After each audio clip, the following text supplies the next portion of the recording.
Are you worried about quiet game drives in the Kruger National Park? Don't worry. In this video, I'll share my top 10 game viewing tips to increase your chances of finding animals in Kruger.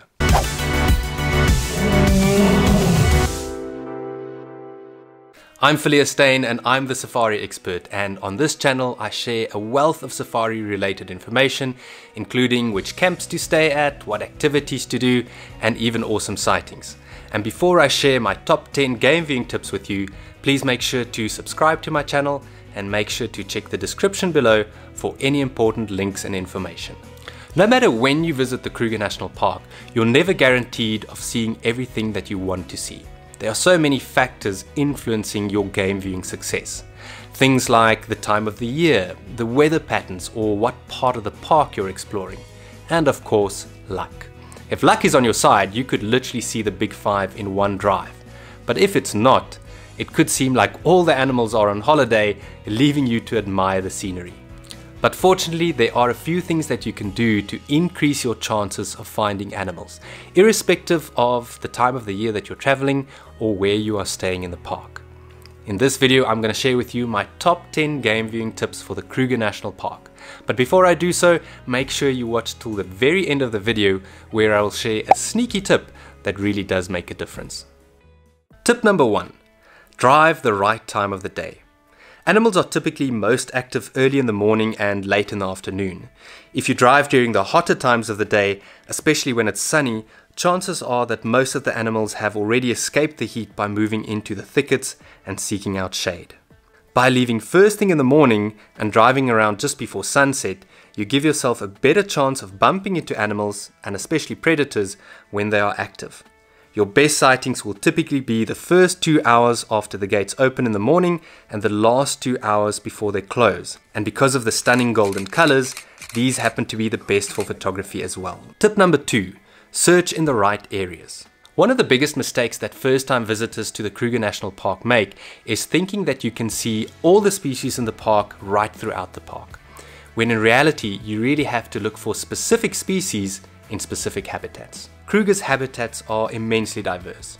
You have open plains, thickets, big rivers, hills and rocky outcrops, all supporting its own set of animals that prefer that habitat. Some are extremely habitat specific, like klipspringers, which you'll only find on rocky outcrops, or hippos that you'll find in larger water bodies 90% of the time. Other animals might spend time in different habitats, but still prefer specific ones most of the time. For instance, if you're desperate to find leopards, you'll have a much better chance of spotting them in thickets and dense forests growing next to riverbeds than you would in open plains. Kudus, baboons, monkeys and black rhinos also prefer the thickets. If, however, you're looking for cheetahs, the open plains are exactly where you'll want to search. You'll also find things like wildebeest and zebra here, which you hardly ever see in the thickets.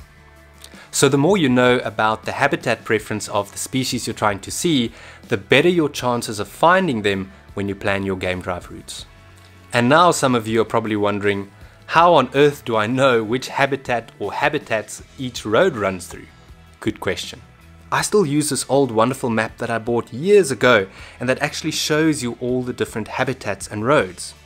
Unfortunately, the maps that are currently sold in the park don't contain these habitats, and it looks more like this one I have in my office that for some reason shows elevation, which doesn't really help much at all. I did some research and I found the perfect answer to your question. This book, called Kruger Self-Drive Routes, Roads and Ratings by HPH Publishing, not only contains a pull-out map with habitats in the back, but also tells you exactly what you can expect to see on each and every road in the park. In fact, it's so comprehensive I've decided to do a full review on it in a future video. On top of that, the publishers were kind enough to offer you, the viewers, a 10% discount, so simply use the link at the top of the description below to make use of this amazing offer. A big thanks to Heinrich van der Berg from HPH for your generosity. Make sure you follow him on Instagram. He's a fantastic photographer. Tip number 3, go to where the water is. No matter what time of the year it is, there always seems to be action around the water sources. In winter, when rivers are low and dry and there's no natural pools of water left in the veld, man-made waterholes and dams attract a lot of animals. You can simply park off at one of these and wait for the animals to come to you, especially in September and October when the park is extremely hot and dry. Even in midsummer from December to February, when there's plenty of water scattered throughout the park in the form of rivers and natural pools of rainwater, it can still pay off to park at a waterhole. Sometimes elephants come down to cool down at large dams, and birds never seem to be far away from the water's edge. Tip number 4, check the trees. I mentioned earlier that leopards love thickets. When you're driving there, make sure to check the canopy of each and every large tree. You might end up with a sore neck by the end of the day, but at least you're giving yourself a chance to spot one of these beautiful cats taking a snooze on one of the main branches or feeding on a carcass that they hoisted up earlier. Tip number 5, listen out for alarm calls. One of the best ways to find predators in the Kruger National Park is to listen out for alarm calls made by the prey that they hunt. Because they have excellent vision and spend a lot of time in trees, baboons and vervet monkeys are some of the first species to spot danger, and they're not shy of warning everyone else around them. Impala, wildebeest and most other herbivores also bark or snort when they spot potential danger. So if you see any of them making strange sounds and looking alert, carefully search your surroundings. Smaller creatures like francolins, guinea fowl and squirrels can also be a great help, but they do tend to sound the alarm for a greater variety of predators, including things like mongooses, snakes and birds of prey. Tip number 6, check the sightings boards. It's hard not to wander over to the camp sightings boards every time you pass by. This is where visitors mark what they've seen on their last drive, or to go and check what everyone else has seen. Because animals tend to move away long before you can go back and find them, I hardly ever follow up on what I see on the sightings boards. I do, however, look out for sightings of wild dogs and cheetah. If you see pins for cheetah, it might give you an idea of which areas are nice and open, and if you happen to be in the park between June and August, any wild dog sightings might indicate that there's a den there. So if I go back to the sightings board and I see the cheetah and wild dog pins in the same area, I usually do go and check those out before I move on to the next camp. Tip number 7, talk to others. Your neighbors in camp can be a great source of game viewing information. Strike up a conversation or two with anyone you bump into and find out where they've seen perhaps a lion kill or a productive waterhole or even a hyena den on the side of the road. These can be great places to follow up on, but just bear in mind that if the news spreads fast, you might have to deal with some traffic jams. Tip number 8, drive the back roads. I don't believe that there are more animals on the back roads than there are on the tar roads, but there's definitely less chance of a traffic jam when you leave the more popular tarred roads between camps and picnic spots. And less traffic means less chance of noise and disturbance when you do find something, and hence a better game viewing experience. There's just something about sitting with animals without any other cars around.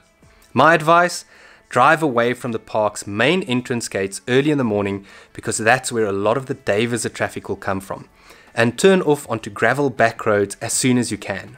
There's also much less chance of star vehicles who are allowed to drive slightly faster than the speed limit of 50 km per hour and who always seem to be in a rush, spoiling your sighting, which often happens on the tar roads. Some of the back roads can, however, become very corrugated, so I suggest that you deflate your tires to about 1.5 bar when you enter the park. This will make your drive on the back roads 10 times more comfortable. Just make sure that your tires can handle this deflation. Tip number 9, be patient. Patience is often rewarded in the Kruger National Park. Storks, herons and hammerkop always end up catching something. And if you find lions resting near a waterhole, wait until unsuspecting prey strolls down for a drink, because chances are that something amazing will happen. Even if there's nothing at the water, if it's late in the dry season, something thirsty will show up eventually. But it's not just at the water where you need to be patient. If you find an impala carcass hanging from a tree, just wait for the leopard to come back, even if it takes a couple of hours. Just make sure you leave yourself enough time to get back to the camp when the gate closes. And tip number 10, check in camp.